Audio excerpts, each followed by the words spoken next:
Estos son los Sábados de Salud en vivo por Estéreo 91. Bien, pues estamos en una edición especial de Sábado de Salud y bueno, pues fíjese que estamos en el mes de octubre, un mes donde pues es todo el mundo, porque es una campaña internacional y por supuesto no se diga en México, nos vestimos de rosa y nos vestimos y nos pintamos de rosa porque es el cáncer de mama que está viendo y se promueve intensamente, y por eso yo, como les digo a las mujeres, ¿verdad? Cuídense y quiéranse, y por eso tienen que estarse atendiendo y acercándose, y hoy está con nosotros un especialista que realmente le valoramos su trabajo, pero también al mismo tiempo estamos pues muy vinculados en el aspecto de que sabemos que lo preventivo, y él lo va a confirmar, ¿verdad?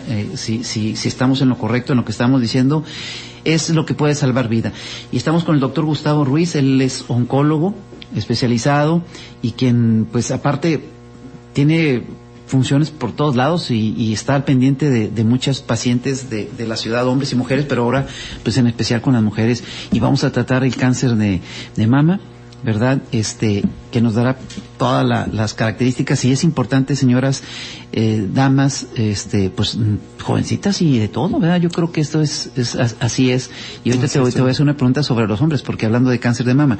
Pero, pues doctor Gustavo Ruiz, muchas gracias por estar con nosotros, Muchas gracias por la invitación, Toño. Nuevamente por aquí es un gusto poder compartir algo de la experiencia que tengo y que puedo aportar a todos los radioescuchas. Claro, sí, mira, y es que qué bueno que podamos tener esta charla. Es difícil a veces cuando empieza uno a dar números, pero es un problema grave el cáncer de mama en el mundo, ¿verdad? Correcto. Sí, eso es un tema de salud pública, definitivamente. Okay. Estamos hablando del cáncer más frecuente a nivel mundial, considerando todos los tipos de cáncer, ¿verdad? Incluso sabiendo que prácticamente el 99% de los cánceres de mama son en mujer. Uh-huh.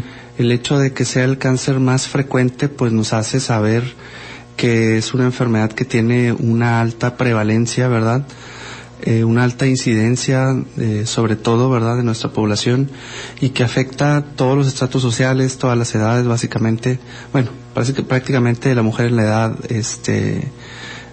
reproductiva, uh-huh, en la edad adulta, ¿verdad?, y en la edad del adulto mayor también, desde luego que afecta, y con mucha menos frecuencia al varón, como lo comento ahora, pero desde luego que sí. Vamos a plantear esto porque yo creo que es importante. ¿Por qué a veces, sabiendo de antemano que hay una exploración muy individual que puede marcar inmediatamente, qué es lo que pasa cuando de repente ya tenemos un abscesito, algún dolor, alguna incomodidad,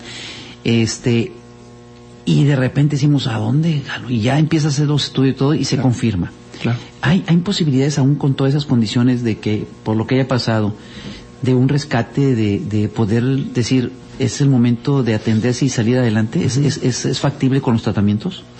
Sí, en realidad es bastante frecuente en nuestro medio que el diagnóstico de cáncer de mama se dé a través de la autopalpación o la percepción de alguna característica, como ya lo has mencionado, ¿verdad? De pronto una tumoración, uh-huh, alguna ulceración, inversión en el pezón, secreción de leche o de sangre a través del mismo pezón, o presencia de ganglios o crecimientos ganglionares en la región axilar, cervical. Cambios eritematosos o inflamatorios, uh-huh, en la mama, en el pecho, okay, son cambios que nos pueden claramente anunciar un cáncer en una etapa avanzada. Okay. Afortunadamente, en ocasiones el diagnóstico se suele hacer a través de medios de imagen, estudios de imagen, a través de lo que llamamos screening o diagnóstico oportuno, ¿verdad? Okay. Que tiene que ver con la realización de mastografías, principalmente en mujeres desde los 40 hasta los 69 años. Okay. Y pues desde luego que la autopalpación, ¿verdad?, que es lo más importante y lo que individualmente y ya en el colectivo puede hacer una mujer o toda mujer, o debe hacer a partir de los 18 años de edad, ¿verdad?, que consiste básicamente en hacer una exploración mamaria, que desde luego que tiene una técnica, ¿verdad?, pero esto debe complementarse siempre con una revisión o inspección médica. En este caso, la mayoría de las veces se recomienda que sea un ginecólogo quien haga este tipo de autopalpaciones, porque al final de cuentas, cuando tenemos un estudio, tenemos la evidencia clínica, las que ya comentamos, una ulceración, una tumoración, pues el diagnóstico lo puede hacer casi cualquier persona, a veces sin ser médicos, ¿verdad? Okay. El tema es hacer un diagnóstico oportuno para poder diagnosticar pacientes en etapas más tempranas y por lo tanto el pronóstico sea mejor para ellas, ¿verdad? Aquí es importante ver, tu especialidad, dentro de la oncología es darle seguimiento a los tratamientos. Una pregunta, una duda, no sé si podríamos en un determinado aclararla, porque sé que ¿nace el problema en la mama o puede estar en otra parte e irse a la mama? Correcto, esa es una muy buena pregunta. Es raro que haya pacientes que tienen una metástasis a mama, como órganos a los cuales principalmente un tumor puede hacer alguna diseminación a distancia. Pues tenemos como los principales hueso, pulmón, hígado, quizás ganglios no regionales, o sea, ganglios que no están cerca del órgano afectado de origen, ¿verdad? Pero desde luego la mama puede hacer metástasis hacia un órgano a distancia o viceversa, de algún órgano distal puede haber metástasis de la mama. El cáncer de mama surge principalmente de las células que se encuentran en la unidad ducto lobulillar, que es lo que compone la glándula mamaria como tal. Pero existen casi 30 tipos de cáncer de mama diferentes que pueden surgir propiamente de la glándula o las células que están cerca, las células del estroma, las células del tejido adiposo, las células que forman parte del sistema de sostén, y dentro de la misma glándula, células que son en realidad atípicas o poco comunes. Sin embargo, el tipo más común de cáncer de mama encontrado es el adenocarcinoma, que tiene dos variedades principales: el carcinoma ductal y el carcinoma lobulillar. Tienen unas situaciones en incidencia y pronósticas un poco diferentes, pero para fines prácticos se abordan de forma muy similar. Okay. Bien. Ahora, hay un factor, y a lo mejor yo quisiera que por lo menos en las preguntas, sé que son las dudas de nuestras radioescuchas y también radioescuchas, porque aquí no importa si en un determinado, y yo quisiera que también nos viéramos apoyados en lo importante que es para las mujeres, por ejemplo, el apoyo de la familia, porque no es el tratamiento a veces, sino es la situación de a veces familiar, ¿verdad? No es una situación totalmente ajena, sino que aquí pues hay que estar involucrados, ¿verdad? De saber qué es lo que está pasando y que precisamente el paciente se sienta mucho más reconfortado y apoyado por la familia. Es importante esa situación de un determinado cuando te dicen, tienes este problema de cáncer mamario, y que el apoyo pues desde si tiene padre o madre, si tiene hijos, si tiene esposo o esposa, etcétera, etcétera, ahí se va haciendo, vamos a decir, un apoyo más todavía para dentro del tratamiento. ¿Podemos verlo por ese lado? Claro, y sobre todo porque la mayoría de las veces esta va a ser una situación imprevista, casi siempre, prácticamente todo el tiempo, son situaciones que no son previstas por nadie, ¿verdad? Que no son diagnósticos esperados, que toman por sorpresa, y va a depender desde luego la integración del núcleo familiar, pero también de que al momento de ser evaluadas, pues sean evaluadas por un equipo multidisciplinario, varios especialistas en la rama del cáncer que estén de acuerdo sobre cuál es la secuencia de tratamiento que una paciente debe llevar. Como ejemplo, ¿verdad? Una paciente con un tumor temprano, un tumor pequeño, un tumor localizado, pues muchas veces es llevada a cirugía de inicio y quizás sea la mejor o siga siendo la mejor alternativa, y ya después habrá que analizar sobre las características que puede tener el tumor, cuáles son los tratamientos de los que se puede beneficiar de forma adicional. Pero hay condiciones en las cuales es preferible iniciar un tratamiento médico o muchas veces de quimioterapia, ¿verdad?, antes de la cirugía, porque eso se asocia a mejores resultados para el paciente, ¿verdad? Resultados me refiero a mayor posibilidades de una cura, ¿verdad? Que el paciente se pueda curar, o sea, me refiero a mucho más tiempo libre de recaídas, ¿verdad? Muchas más pacientes que no van a tener recaídas y una supervivencia mayor, o sea, más pacientes que van a ser supervivientes, ¿verdad? Que es en realidad el objetivo de este esfuerzo conjunto, ¿verdad? ¿Qué tan difícil es en estos momentos el cáncer de mama en México, por ejemplo? Y quisiera ver también en Nuevo Laredo, que es la parte donde tú resides, donde tú estás con nosotros. El doctor Gustavo Ruiz atiende, está aquí al pendiente, y realmente hemos visto pues que tienes un rango bastante amplio en cuanto a atención que estás brindando. Pero ¿qué tanto es la situación? Porque no sé si me estoy equivocando, pero cada día como que nos encontramos cuando es un amigo, un conocido, un cercano, un alejado, no sé, pero yo veo que hoy cada vez más y otro más, y como que se vuelve más común. ¿Está creciendo esta situación o es una apreciación mía que a gente que no sabía y que ahora se está dando a conocer? ¿Sí me explico? No, es correcto, es correcta la apreciación. Incluso nosotros en el mismo gremio médico hay muchas diferentes variables que pueden influir en esto, ¿verdad? Una es que en realidad los diagnósticos cada vez son un poquito más dirigidos, ¿verdad? Antes había pacientes que enfermaban de cáncer o alguna enfermedad, y no se asumía como tal un diagnóstico, ¿verdad? En los reportes o certificados de defunción no se ponía como tal una causa de defunción el cáncer, porque no se contaba con reporte de patología o no se contaba con reporte de biopsia. De hecho, sigue ocurriendo muy a menudo en nuestro medio, es la realidad. Okay. Sin embargo, sí, ha habido reportes de alza en diagnósticos de tumores en personas jóvenes, sobre todo, ¿verdad? Okay. Tumores de colon, tumores de mama, se ve también mucho cáncer de pulmón, entre otras neoplasias, ¿verdad? No es la única. Pero sí, hay un aumento en la incidencia de neoplasias o cáncer en gente joven, me refiero a gente menor de 30 años y también, desde luego, mayores a esta edad, ¿verdad? Es una enfermedad que va en ascenso en temas de incidencia. Por eso es importante las enfermedades de las cuales se conoce una estrategia que puede orientar o guiar a un diagnóstico temprano, se haga una concientización, y ese es el objetivo de este mes, ¿verdad? Centra desde luego el foco de atención mayor por la incidencia que tiene tan alta, ¿verdad? Y porque es una enfermedad desde luego que se puede diagnosticar a tiempo, se puede tratar de una forma multidisciplinaria. Y afortunadamente en México, en la mayoría, incluso en las instituciones de salud, se cuenta con acceso a terapias, pues pudiéramos decir incluso de primer mundo, ¿verdad? Okay. Para combatir esta enfermedad.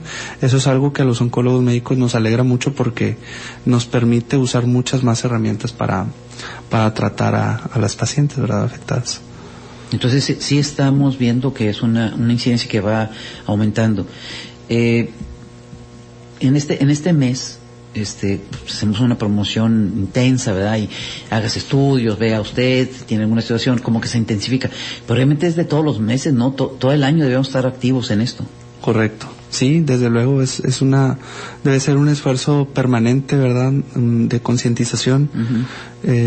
Ahorita recalcamos, ¿verdad? El tema del cáncer de mama, desde luego, pero no es para menos, ¿verdad? No es para menos, la incidencia va en aumento.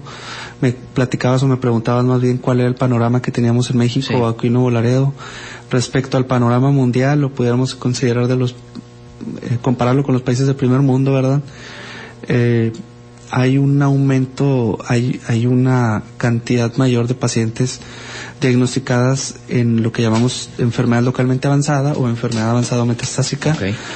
Con respecto a las estadísticas que tiene Estados Unidos, Canadá, algunos países de Europa. Y eso desde luego complica el panorama, complica el pronóstico para los pacientes, ¿verdad? Okay.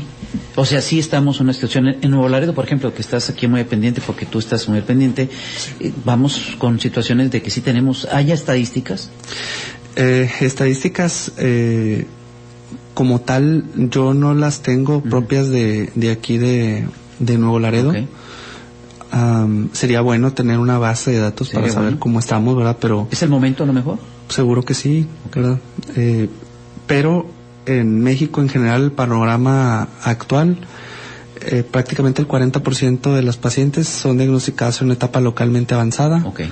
Quizás un 30% en enfermedad temprana y prácticamente un 20% en enfermedad metastásica o enfermedad avanzada, cuando en realidad en otros países el 60-70% son enfermedad localizadas. Hay un abismo de diferencia en todos los temas, tanto en la cantidad de tratamientos que va a recibir un tratamiento, ¿verdad?, como en el gasto al sistema sanitario, ¿verdad?, porque es algo que desde luego que corresponde a un alto gasto para los sistemas de salud, que de por sí pues sabemos que de pronto no se dan abasto para atender a las necesidades de la población, ¿verdad? Claro.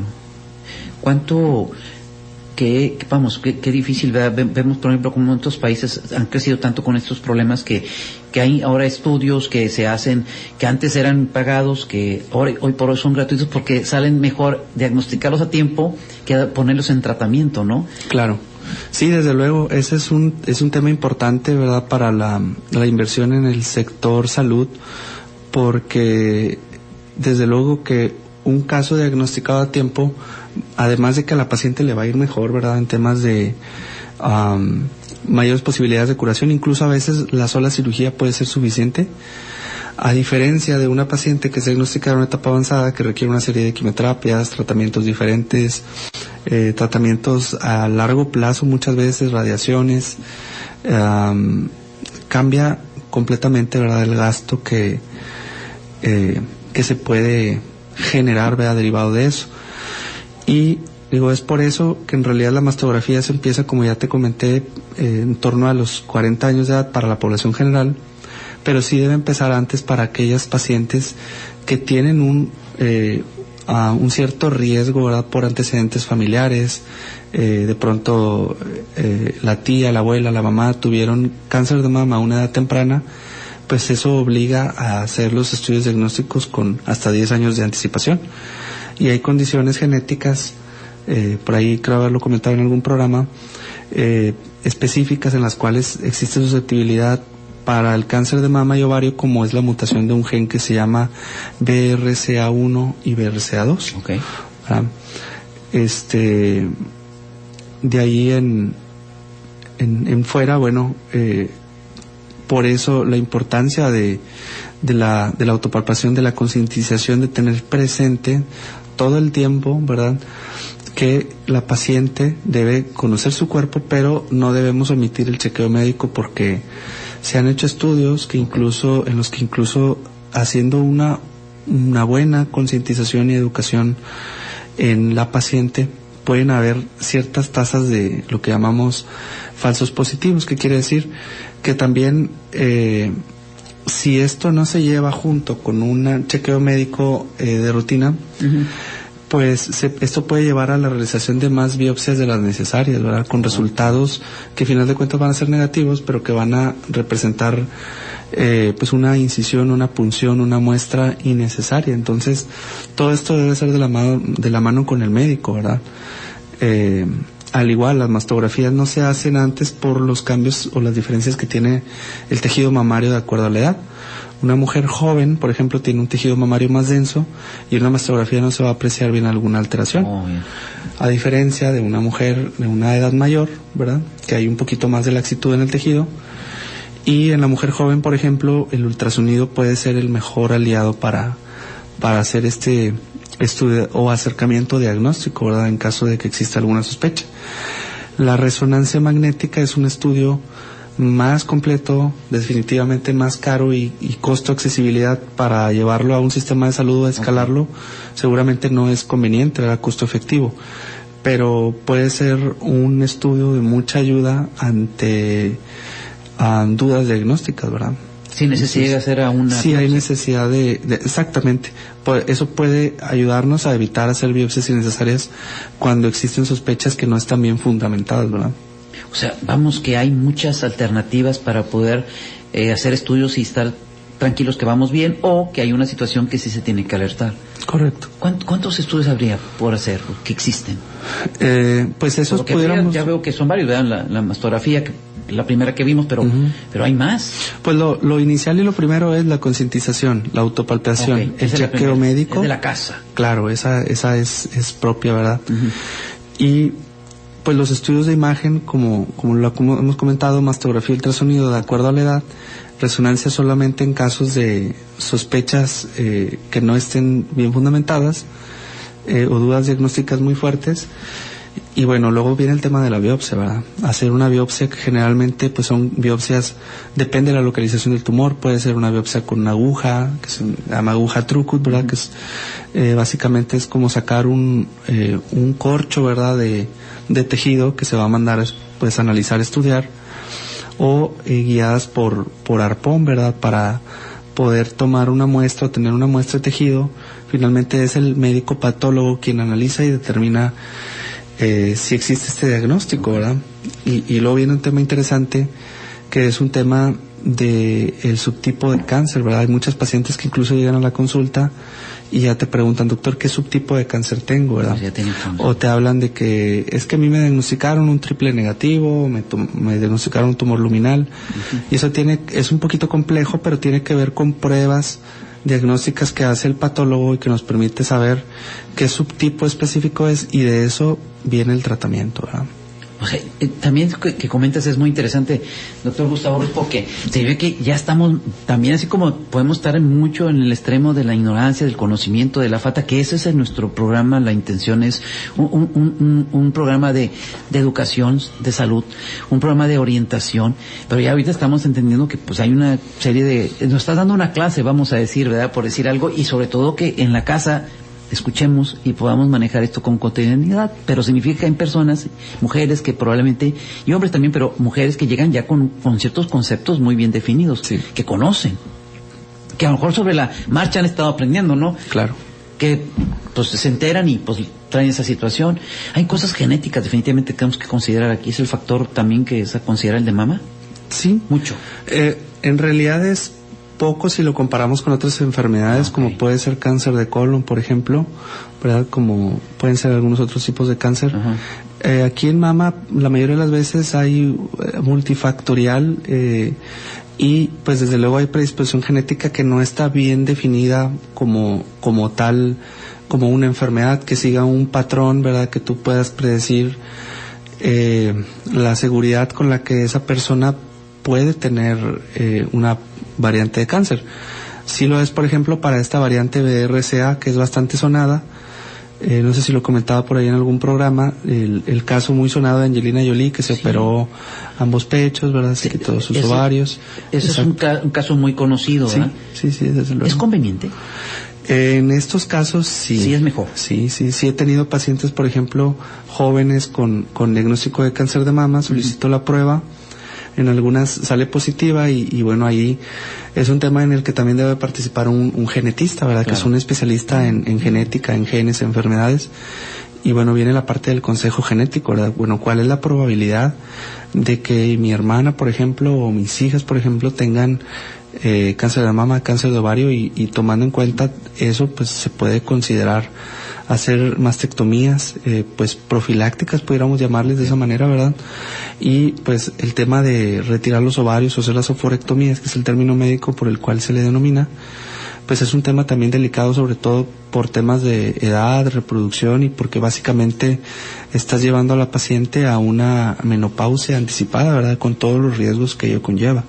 Desmineralización ósea, aumento de riesgos cardiovasculares, muchos síntomas derivados de la menopausia a una edad muy temprana, pues desde luego que afectan la calidad de vida del paciente, la paciente. Oh, pues es que esto está sumamente interesante, digo, o sea, realmente es un tema, digo, mira, ya pasamos etapas, por ejemplo, de gripes y todo eso, y aún así como quiera, pero este es un tema, quizás en el conocimiento es a razón de que el temor, el que a veces la aceptación, la negación, el que no quiero que llegara ahí, y por lo tanto tampoco, como dicen, mejor no quiero ver, no quiero conocer, mejor no me digan. Que por eso a lo mejor estamos en esa ignorancia, en esa área del cáncer, de la oncología. Sí existen retrasos diagnósticos y por ende retrasos terapéuticos porque pues hay pacientes que ya ante la sospecha, ¿verdad? O pues pueden llegar a tener, y es entendible, ¿verdad? Claro. Sentimientos encontrados, negatividad de pronto, pero pues es un tema que desde luego que va a afectar a la paciente, ¿verdad? Desde luego, cuando exista sospecha diagnóstica deben acercarse rápido a un especialista, ¿verdad? Y derivar al paciente por el camino correcto, ¿verdad? Sea un ginecólogo, un cirujano oncólogo, oncólogo médico. El tema es acercarse siempre para hacer diagnósticos oportunos y pues que el paciente pueda recibir el mejor tratamiento, ¿verdad? Bien, mira, doctor, si te parece, vamos a un corte, no nos tratamos nada, y te digo para que la gente se vaya preparando con lápiz, papel, decimos nosotros, ¿verdad? Para que apunte el número telefónico donde te ubican, donde te pueden consultar. Entonces, si te parece bien, doctor, el doctor Gustavo Ruiz, estamos platicando con él, regresa. Estos son los Sábados de Salud en vivo por Estéreo 91.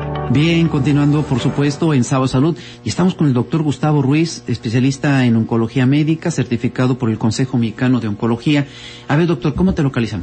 Sí, Tu consultorio. me pueden encontrar en Hospital de Especialidades, en el consultorio 302, en tercer piso, y el teléfono para las consultas es el 867-281-8904. Es el teléfono al que me pueden contactar o ya sea directamente en Hospital de Especialidades, en recepción, y ahí me pueden encontrar.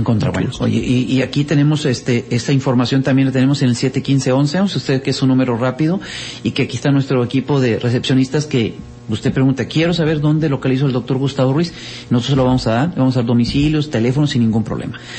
Ahora bien, a ver, estamos con la cuestión de lo preventivo, y eso se trata en este mes, digo que se intensifica mucho lo de la campaña.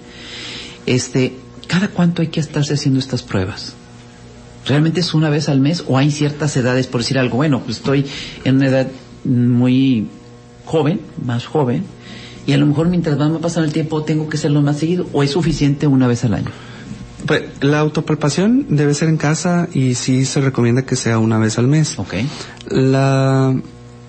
En general, para pacientes de pudiéramos decir, riesgo estándar, ¿verdad? Para quienes no tienen antecedentes, por ejemplo, de cáncer de mama, o quizás quienes sí lo tuvieron, pero la abuela o la mamá lo tuvieron a una edad avanzada, que sabemos que es un tema que se puede suscitar por múltiples factores.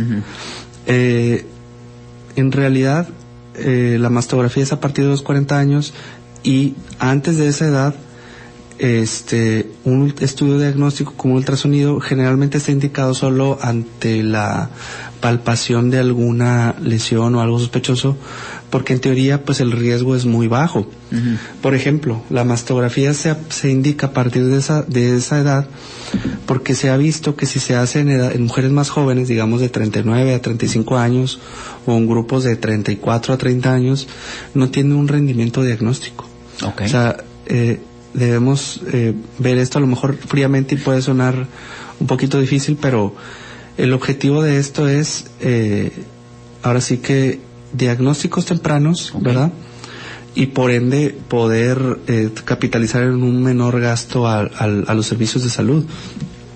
Entonces, con esta orientación se diseñan la metodología de estos estudios, y cuando existe un valor que estadísticamente es significativo para lograr el objetivo, que es la prevención, pues bueno, es que se ha podido implementar que a partir de esa edad es conveniente hacer esos estudios, ¿verdad? Y antes, no es que estén prohibidos del todo, en realidad, ¿verdad? Pero deberían hacerse solamente ante algún hallazgo que se pueda encontrar la propia paciente, ¿verdad? O que en algún chequeo médico anual pueda llegar a documentar, ¿verdad? Fíjate que yo lo he comentado una y otra vez, y por ahí en alguna parte lo escuché y se me quedó grabado, en que les digo que hombres y mujeres, pero en este caso a las mujeres les digo, ¿saben qué? Quiéranse, hagan ustedes todo lo que tengan que hacer por ustedes, vean, no esperen temporadas ni nada. Yo les digo, el día de su cumpleaños, el día que cumplan años, un día antes, un día después, como quieran, una semana después, dense un regalo. Y vaya usted al centro de atención médica, al que ustedes quieran, al público o privado, y dense ese regalo. Ustedes, como cosa de aprecio, regálense el estudio, ¿no? O sea, voy a hacerme la mamografía porque me corresponde, el de Papá Nicolau, voy a hacerme el de la próstata. Digo, pues regálenselo ustedes mismos, no esperen que nadie se los dé, ¿verdad? Y digo, pues, para que no se te olvide, por eso la fecha del cumpleaños, ¿verdad? Por la ubicación, porque si ya sabes que cada año pues tendrías que hacerlo en ciertas etapas. Claro. Entonces, pues ya sabes que ahorita en este mes no cumplió años, bueno, y se le olvidó, pues ahora sí usted sola, ¿verdad? Vaya, acérquese, porque ahorita es la campaña, oye, en muchas partes están, aquí estamos haciendo registros y es la oportunidad y háganlo, porque se intensifican mucho estas campañas, ¿verdad? Pero sí es importante que lo preventivo definitivamente y eso depende de uno, es individual definitivamente. Correcto, sí, así es. Sí, sobre todo que pues es un tema al cual pues debemos estar muy sensibilizados, ¿verdad? Uh-huh. Quienes ya han tenido, por desgracia, pues un familiar o alguien cercano con esta enfermedad, pues entienden un poquito más de la dificultad que entraña o puede entrañar un problema como eso, ¿verdad? Afortunadamente hay muchos casos exitosos, ¿verdad? Y nos dan gusto, ¿verdad? Uh-huh. Pero hay casos complicados, hay casos complejos en los que pues la misma enfermedad nos rebasa de pronto a los tratamientos disponibles, a las opciones terapéuticas para las pacientes, ¿verdad? Aquí el tema es diagnóstico temprano y eso se traduce en mejores oportunidades para la paciente, se traduce en menos tratamientos, desde luego menos toxicidades, porque eso es un tema también que valdría la pena comentar más adelante. Esos tratamientos, si bien cumplen un objetivo preciso, depende del contexto, ¿verdad? Sea preventivo en una paciente operada, sea neoadyuvante en una paciente en la que se busca reducir el tamaño del tumor, o sea, para una enfermedad avanzada o metastásica. Son tratamientos que tienen toxicidades, ¿verdad? Tienen efectos que hoy en día afortunadamente se pueden manejar mejor, pero desde las quimioterapias hasta las terapias blancos pueden causar diferentes trastornos más allá de lo estético, ¿verdad? Como el estigma de la caída del cabello, que claro, seguro todos lo tenemos muy presente, ¿verdad? Muy relacionado. Pueden haber baja en los niveles de hemoglobina, plaquetas, defensas, cansancio, fatiga, náusea. Entonces queremos evitar todo esto, ¿verdad? Que los pacientes no lleguen a estas instancias, y ese es debe ser el objetivo principal. Fíjate que ayer, bueno, como yo creo que ahorita todo es alrededor de esto, y ya lo había visto antes, y creo que ahora se multiplica más, se vuelve más de moda. Veía yo un video de esos donde están en una es una dama, una señora que está sentada pero en una peluquería, no en una de estética, sino es una peluquería, porque se ve que son chavos y los que están alrededor y le pusieron su cosa, pues mantita, ¿verdad? Que le ponen frente a uno para cortar el pelo, pero es una peluquería, más que todo masculina, ¿verdad? Se veía con estas características como la hay ahorita, ¿no? Las barberías que le llaman así. Pero me llama la atención porque como que la señora se adelantó, o sea, por obviedad nunca dicen en ningún momento que tiene un problema de cáncer, sino que la señora le están cortando el pelo, le están totalmente rapando, como se dice, ¿verdad? Y la señora, bueno, pues obviamente está muy seria, ¿verdad? Y entonces el muchacho que es muy joven, por cierto, le dice, le agarra y le dice, nomás se le pone la máquina en su cabeza y se corta el pelo, como que se vuelve solidario. Pero me llama la atención porque el muchacho que estaba cortando el pelo a otra persona que era masculino a un lado, se acerca y le dice que se lo corte. Y le vuelve otra vez a hacerla pasar la misma máquina, que ya ves que luego te lo corta el trociño, y luego llega otro que estaba peluquero y le vuelve a hacer lo mismo. Entonces hacen tres solidarios porque son los únicos tres que se ven ahí. Y hoy las mujeres estaba, pues olvídate, ¿verdad? Muy pues sensible, se entiende. A lo que me refiero es que a ese grado no estamos llegando. Sí estamos siendo más conscientes también los que estamos alrededor de que es un problema bastante significativo, y yo no sé si es más a las mujeres o son más fuertes las mujeres que los hombres, porque la verdad pues que ya sabes que nosotros somos hombres en su mayoría, vemos una hoja y oye, tengo amigos que hasta se desmayan, y más grandes que yo y más fuertes y más todo lo que pero ¿cómo que te desmayas? Van y se vacunan y se quedan ahí desmayados. No me preguntes por qué, son más sacatones que nada. Pero las mujeres también tienen que ver esa actitud, porque a veces como que son más valerosas, más fuertes, superan más esto. Sí, o sea, eso incluso se ha demostrado, ¿verdad? Científicamente la mujer tiene una menor cantidad de receptores del dolor. Okay. ¿Qué quiere decir? Que tienen un umbral más alto, o sea, que necesitan un estímulo doloroso más alto para ellas percibirlo. Okay. Y esa dotación fisiológica, pues seguramente tiene que ver con temas de labor de parto, todo estos mecanismos fisiológicos, ¿verdad? Que es como toleraría un hombre, ¿verdad? Un trabajo de parto es complicado. Ahora digo, hoy en día se hacen menos partos, cada vez más cesáreas, pero desde luego que es una situación para la cual pues no hay más que decir, ¿verdad? O sea, la mujer tolera mucho más el dolor y también, yo creo que también tiene que ver para ese tema que la mujer es mucho más comunicativa, los okay. hombres somos un poquito más cerrados, okay. y lo vemos también, el hombre es, ¿qué te pasa? No, nada, ¿estás bien? Sí, estoy bien. Y la mujer no, ¿verdad? La mujer es más comunicativa, es más asociativa, ¿verdad? Entonces se involucran mucho más ellas como amigas, como personas, su entorno, ¿verdad? Y desde luego que eso ayuda, ¿verdad? Eso es algo muy les favorece mucho. Fíjate que usted que estás comentando eso, y yo creo que a lo mejor alguien ahí en la casa lo está escuchando, del doctor Gustavo Ruiz. Ahorita acabo de precisamente ver una situación así. Es un hombre y una mujer, y estás en todo lo que acabas de comentar. El hombre, que no sepan, que no se digan, que no se sepa, y que no trascienda que estoy en otro tratamiento, que estoy en otra cuestión, pero no tengo eso. O sea, que nadie sepa. Y la mujer no, ¿verdad? Bueno, sí, tengo esta situación, lo hace público, y eso también ayuda mucho, porque de una manera u otra pues te hace ser más solidarios los que estamos alrededor de las personas, ¿no? Claro. Pero los hombres todavía somos así medios duros, ¿no? En ese aspecto. Sí. ¿Ayuda anímicamente esto o perjudica? No, desde luego que ayuda, ¿verdad? Sí es algo que vale la pena hablarse. Igual, si bien no es necesario difundirse, pero sí el entorno familiar siempre va a ser algo, como lo comentaste al principio, va a ser algo sumamente importante, que va a ser fundamental para que el paciente reciba, lleve los tratamientos, tolere los tratamientos y tenga un mejor desenlace, ¿verdad? O sea, sabemos que los pacientes que tienen un mejor ánimo, los pacientes incluso que van hacia el lado espiritual, al lado religioso, que se encomiendan a algo superior a sí mismos, ¿verdad? O por el propio amor que tienen a su familia, a su entorno, pues por algún motivo no explicado, ¿verdad? Les va mejor, y esto incluso está documentado. Entonces es una invitación a no rendirse, ¿verdad? A tener la actitud positiva durante el tratamiento, y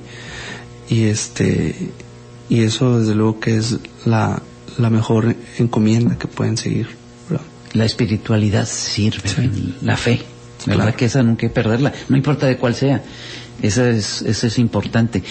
Oiga, doctor Gustavo Ruiz, yo creo que ya aprovechando, como dicen, ¿verdad? Hemos platicado todas estas situaciones, pero y luego algo que tú manejas en lo personal bien. Ahorita volveremos a dar números telefónicos, como repito, si usted por alguna razón no lo encontró, cómo ubicarlo. Ahorita en el 715-11 tenemos esa información y se la podemos brindar cuantas veces usted piense en necesidad de un oncólogo. Bueno, pues está aquí el doctor Gustavo Ruiz. A ver, doctor, enfoquémonos ahora a otra cuestión importante. A ver, los tratamientos.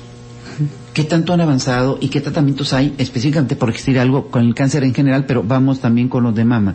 Que me imagino que en cada uno de los tipos de cáncer debe haber tratamientos diferentes, más las condiciones de las personas. Todo esto tú lo estudias, tú lo analizas y dices, bueno, este es el propio ahorita y vamos a aplicarlo, ¿verdad? Correcto. ¿Cómo hemos avanzado y qué tenemos ahorita en cuanto a, pues no solamente la tecnología, sino también en los tratamientos? Creo que también esto, en estos años, había una evolución tremenda, ¿no? Porque yo lo he visto, me ha tocado ver casos, por ejemplo, no recuerdo, ahorita viendo que es un cáncer, ¿verdad? Que yo lo seguí por cuestiones de historia y por personaje, el de, bueno, es increíble, ¿no? De una mujer argentina que se hizo líder, ¿verdad? Y hubiera sido presidente, yo creo, de la República, Evita Perón.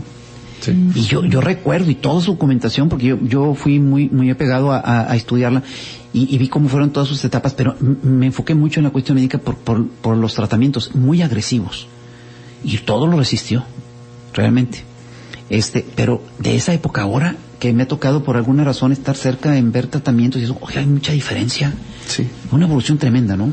Sí, de entrada, bueno, los primeros tratamientos de quimioterapia o tratamientos citotóxicos que se aplicaban por ahí de las épocas de los 60, Sí. 70, pues eran tratamientos para los cuales no había tanto conocimiento quizás sobre las dosis, no había tantas quimioterapias, los esquemas eran bastante más agresivos, pudiéramos decirlo de esa manera, en temas de toxicidad, y quizás no eran tan específicos o tan certeros en temas de lograr los objetivos trazados, ¿verdad?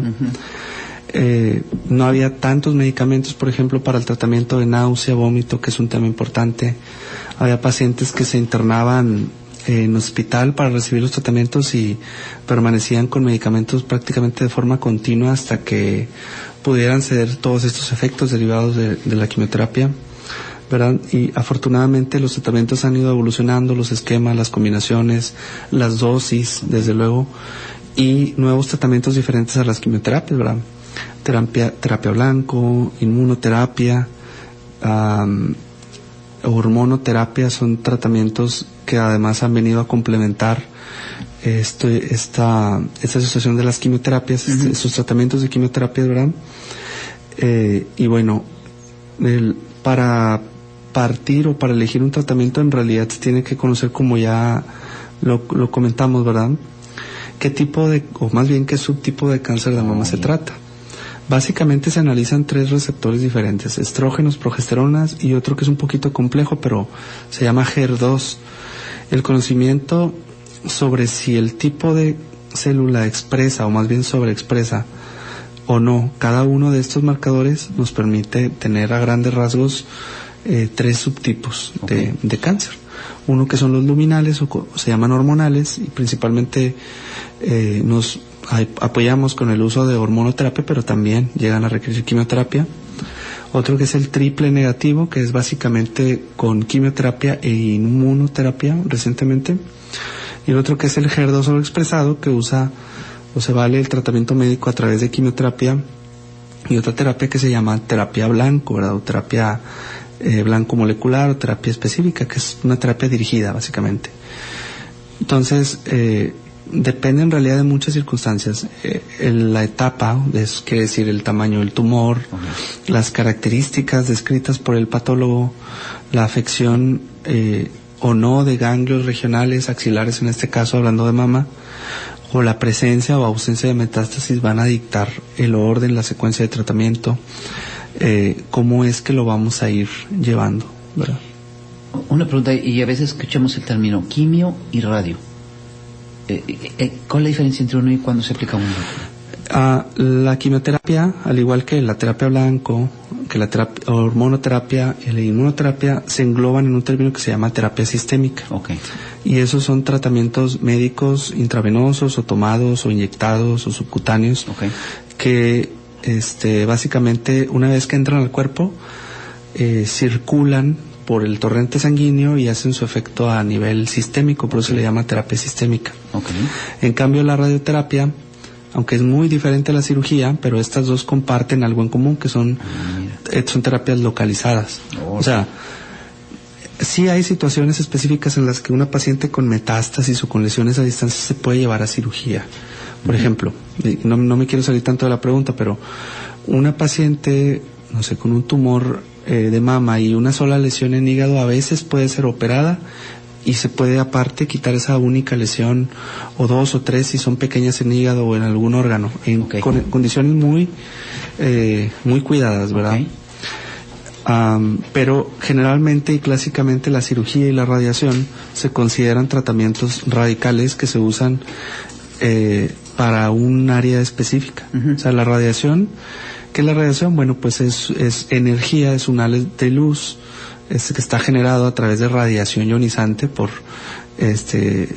partículas radioactivas, pudiéramos decir, ¿verdad? Que obviamente están controladas y que pueden ir dirigidas a un sitio específico y que se usan en diferentes circunstancias, ¿verdad? Se pueden usar como un tratamiento complementario preventivo, ejemplo, para pacientes operadas por tumores de mama, radiar el pecho, radiar axila, ayuda a disminuir el riesgo de que haya recaídas a nivel local. Okay. Pero también se llega a usar para enfermedad avanzada, ¿verdad? Por ejemplo, pacientes con algún tumor cerebral, ¿verdad? Por una metástasis, o sea, un esparcimiento del tumor hacia el cerebro, o por un tumor nativo o propio del cerebro. Okay. La radiación puede ser una opción, ¿verdad? Una alternativa a una cirugía quizás, ¿verdad? En determinadas circunstancias. Es algo que se tiene que individualizar mucho. Y aquí sobre todo, aunque existen guías americanas, europeas, que guían o norman el tratamiento de las pacientes, pues sí son situaciones que deben ser muy individualizadas, porque la cantidad de escenarios clínicos que se pueden presentar y la cantidad de variables que se pueden sumar, variables a veces que uno no tiene ni en cuenta, ¿verdad?, al momento de ver al paciente, pues vienen a poner un grado de dificultad en la toma de decisiones, ¿verdad?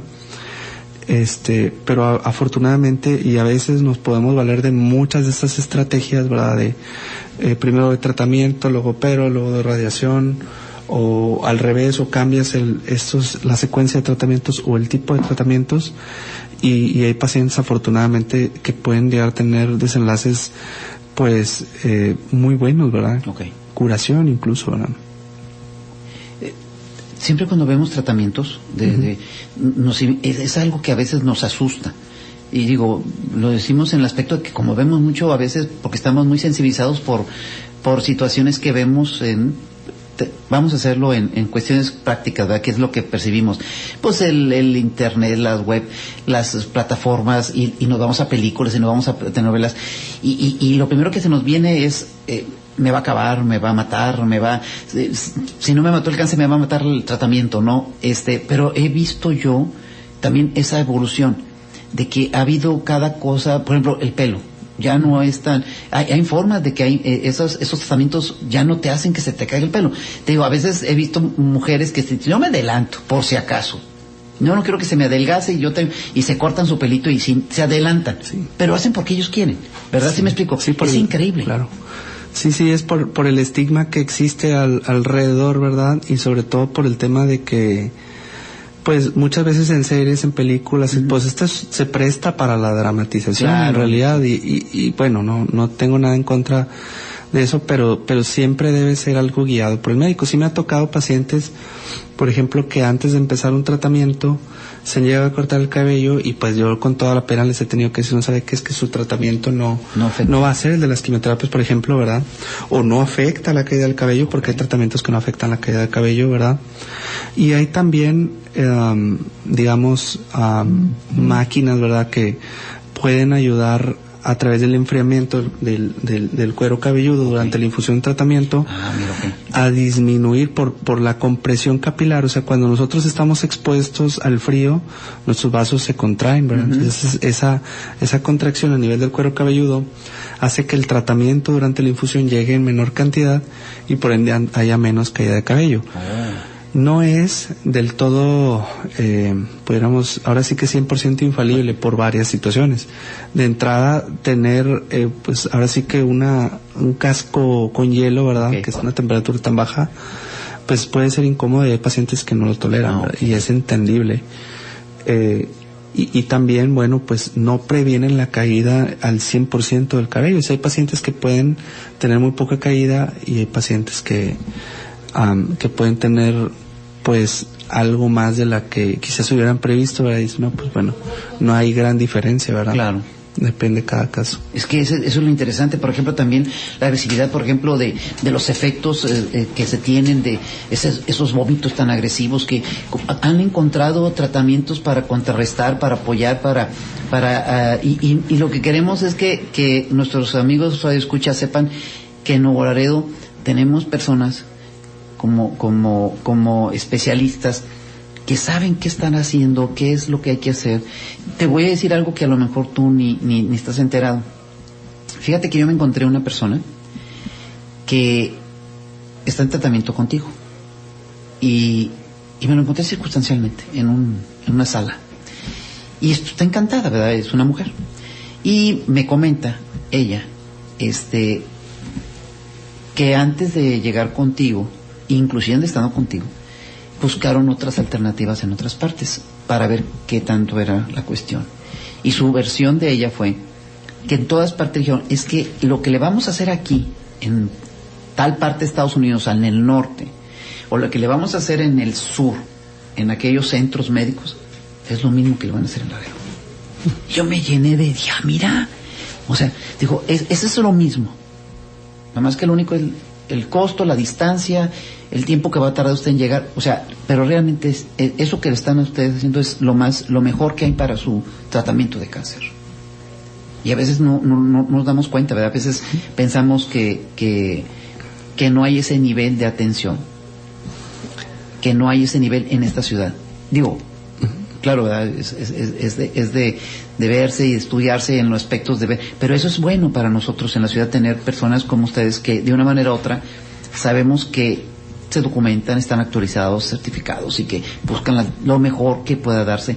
Y médicos que dicen, bueno, no tengo esto, pero tengo esto, usted combínelo y esto le va a funcionar, ¿no? Pero habla bien, o sea, digo, eso no es un cebollazo ni mucho menos, pero no te lo había comentado, pero lo hago públicamente porque sé que también hay que hacerlo, es como lo mismo, ¿verdad? Pues si no se los decimos a ustedes, pues también ves que están viendo, hay gente que sí les reconoce su trabajo, que me imagino que esa persona te lo dijo, a lo mejor hasta la tienes ubicada en un determinado, pero y yo me quedé, dije, mira, y estando esta persona, ¿verdad? También vinculada con otros médicos y todo, familiarmente hablando. Entonces habla bien. Estamos en Laredo con gente que realmente es bueno, ¿no? Sí, ha mejorado mucho la accesibilidad a tratamientos, afortunadamente, y ahora sí que está un poquito más parejo en ese plano, ¿verdad? Con respecto a ciudades más grandes, ¿verdad? No solo en México, sino en otras partes del mundo. O sea, yo sí he tenido varios pacientes que les digo, oiga, señora, ¿verdad? Esto que está recibiendo usted es en realidad lo que recibiría si usted, por ejemplo, viviera en, no sé, vamos a decir Suiza, Canadá, Alemania, porque afortunadamente, incluso a través de las instituciones de salud, afortunadamente y cada vez más, se logra tener acceso a algunas de estas terapias y es algo, pues, de lo cual, pues los pacientes se benefician en realidad, ¿verdad? Es el beneficio para el paciente. Eso es bueno. Tenemos todos los tratamientos aquí, o sea, que en un determinado podamos iniciar y dar continuidad, para el cáncer, por ejemplo, de mama. Sí, en realidad, para los prácticamente la totalidad de los medicamentos, se tiene acceso, ¿verdad? Hubo un tiempo por ahí en pandemia que se estuvo batallando mucho con algunos medicamentos, ¿verdad? Afortunadamente ahorita parece haber un abasto mejor, suficiente. La mayoría de las pacientes afortunadamente pueden llevar la secuencia de tratamiento, las terapias que requieren. En cáncer de mama sí creo que ha sido mucho más cuidado, ¿verdad? Hay desde luego áreas de oportunidad, otros tumores, otras neoplasias que también deberían de tener este foco de atención porque siguen siendo enfermedades, pues a final de cuentas prevalentes, ¿verdad? Y para las cuales pues es un poquito complicado acceder a algunas terapias, sobre todo por el tema de precios, ¿verdad? Hay que decirlo de esa manera. Quizás el único tratamiento en esta área de radiooncología, porque debe ser generalmente abordada por 3 especialistas, ¿verdad? Ese tipo de enfermedades, por un cirujano oncólogo, un radiooncólogo y un oncólogo médico. El radiooncólogo es el especialista que da la radioterapia de la que hablábamos hace un momento, ¿verdad? Esa es quizás la única terapia o talón de Aquiles que tenemos en la ciudad, ¿verdad? En la ciudad de Monterrey, en Ciudad Saltillo, Laredo, Texas, en algunas ciudades se cuenta con este recurso, en Ciudad Victoria, relativamente cercanas, ¿verdad? Pero bueno, casi siempre son tratamientos relativamente breves, depende del caso, ¿verdad? Pero lo fuerte y el tema donde más nos involucramos los especialistas en el cáncer pues es el tema de la cirugía y los tratamientos médicos, ¿verdad? Okay. ¿Qué es lo que como que se está generando en el mundo de la oncología con tratamientos, con algo que digas tú, oye, fíjate que se está estudiando, no sé, a lo mejor, háblanos de la inteligencia artificial, algo, adelántanos de lo que puede venir en el futuro y que tú sabes, dices tú, bueno, ahí te paso eso nomás, todavía se está estudiando, se está desarrollando, pero ¿qué es lo que vamos a ver en esto? Porque yo veo que vamos a pasos agigantados, porque es un problema muy común en todo el mundo, el cáncer, la oncología. Sí. Entonces, a ver, platícanos, no se extiendan, déjanos más picados, pero algo que digas tú, fíjate que esto es lo que me está llamando mucho la atención, me sorprende todas estas cosas que estamos ahora estudiando y estamos todavía a lo mejor analizando y estamos desarrollando en investigación, están en prototipo, por decir algo. Sí, pues la inteligencia artificial, como lo comentaste, yo creo que está infiltrando prácticamente, permeando en todas las áreas de estudio, todas las áreas del conocimiento, y obviamente la medicina y la oncología no es la excepción. Okay. De hecho, hace un par de años me tocó ver la presentación de una herramienta de inteligencia artificial que iban o estaban por usar en España. Okay. Y es un tipo de inteligencia artificial en la cual, a través de cuestionarios, ¿verdad?, que se le hacen permanentemente al paciente, pues digamos, esa inteligencia ya cuenta con ciertos parámetros o ciertos datos que pueden permitir anticipar, por ejemplo, una progresión a un tratamiento. En un paciente que está en tratamiento, si sabes que ya no está funcionando, quizás antes de que de forma habitual, en una cita médica y a través de una tomografía, encuentre los estudios y quizás pueda porque todavía no hay evidencia de que esto pueda resultar en una ventaja para el paciente. Hay muchos temas ahí que se pueden ir desglosando, ¿verdad? Otro tema también es el tema de las toxicidades, que yo creo que sobre todo este es de mucho apoyo. Porque hay veces que el paciente puede en casa presentar cierto efecto a un tratamiento específico, ¿verdad? Y contestar este tipo de cuestionarios, pues sabes que tú tienes una toxicidad de este grado y ese es el tratamiento que tú requieres, y bueno, siempre en compañía del médico, sabes que acude a tu médico, o sabes que, y entonces eso puede ayudar un poquito mejor el tema del apego al tratamiento, porque hay pacientes, sobre todo cuando son terapias preventivas, por razones obvias, hay pacientes que pueden renunciar al tratamiento al mínimo efecto. En cambio, cuando los tratamientos son para paliar una enfermedad que está activa, pues por algún motivo que es bastante obvio en general, los pacientes no lo interrumpen porque dicen, pues si lo interrumpo voy a tener problemas, ¿verdad? Claro. Y es un tema ahí importante. Y sobre las terapias nuevas que comentas, pues de hecho es algo que me han preguntado algunos pacientes en consulta incluso, ¿verdad? Que es un tema muy novedoso que ya se está empezando a utilizar en Estados Unidos, que se empieza a investigar en Estados Unidos para tratamiento de linfomas, de leucemias, que son también enfermedades malignas de la sangre, que estudia propiamente el hematólogo y atiende, no el oncólogo médico, pero que son muy de la mano, y muchos de los tratamientos de hecho los compartimos, ¿verdad? Sería bueno de hecho abordar algún día un poquito la historia de los tratamientos de la oncología, está muy interesante. Y es la terapia con células T, que es, no sé si alguna vez me lo platicaste, lo comentamos, ¿verdad?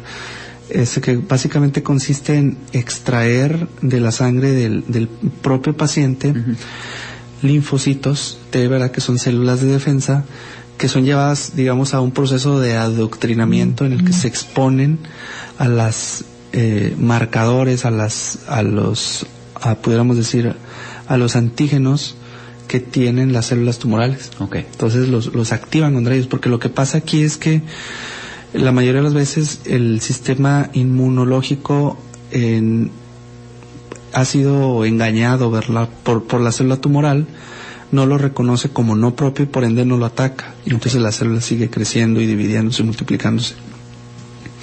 Entonces lo que busca hacer esta terapia es reactivarlo, entonces después se vuelven a infundir, y lo que hacen es atacar directamente a esas células porque ya están ahora sí que adoctrinados para atacarlas, ¿verdad?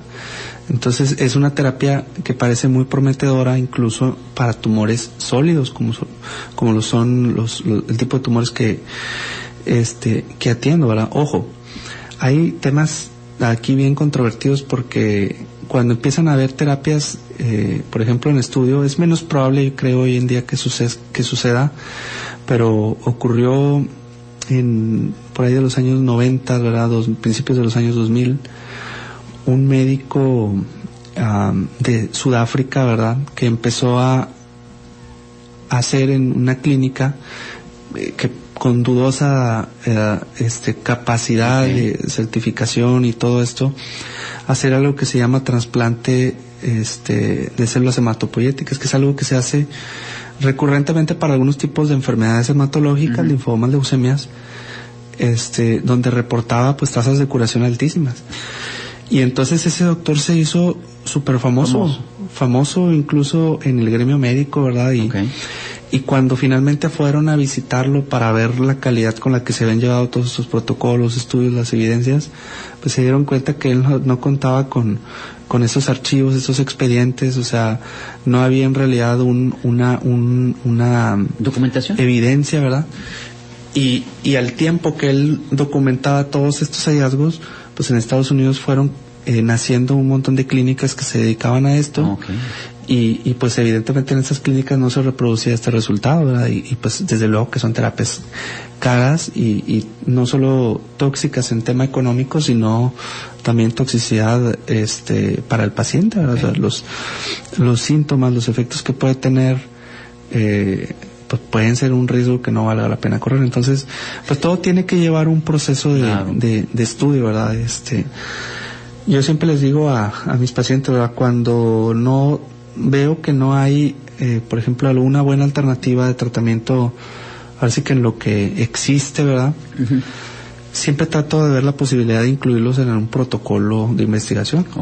Tengo, por ejemplo, colegas o amigos, colegas, ¿verdad?, que están en, no sé, Monterrey, Ciudad de México, Guadalajara, en algunos otros lugares, que de pronto tienen protocolos de investigación, ¿verdad?, que están llevándose, pues ahora sí que a nivel mundial, ¿verdad?, y que están reclutando pacientes que tienen que cumplir evidentemente con ciertas características, pero que se pueden beneficiar con medicina del futuro. O sea, que pueden recibir un tratamiento quizás 5 o hasta 10 años antes de que este medicamento salga al mercado, ¿verdad? Entonces, esa es una alternativa que siempre debe considerarse para casos específicos y que pues ha ayudado a muchos pacientes también, ¿verdad? Es parte del crecimiento, ¿verdad?, de la investigación. Doctor Ruiz, muchas gracias. Muchas gracias. Muy amable por haber estado en Estéreo 91 en Sábado de Salud. Gracias. Que tengan un gran día todos. Doctor Gustavo Ruiz, él es especialista en oncología. Muchas gracias a todos. Gracias, Manuel Horta, en los controles técnicos. Y nosotros seguimos porque tenemos más aquí en Estéreo 91, ya sabe, en estos espacios de Sábado de Salud. Hoy has recibido un consejo más por tu salud. Haces bien. Sábados de Salud. Síguenos cada sábado de 10:30 a 11:30 de la mañana. Buscamos para ti las recomendaciones más efectivas de los expertos en salud. Solo aquí, en Estéreo 91. Una buena costumbre en tu salud.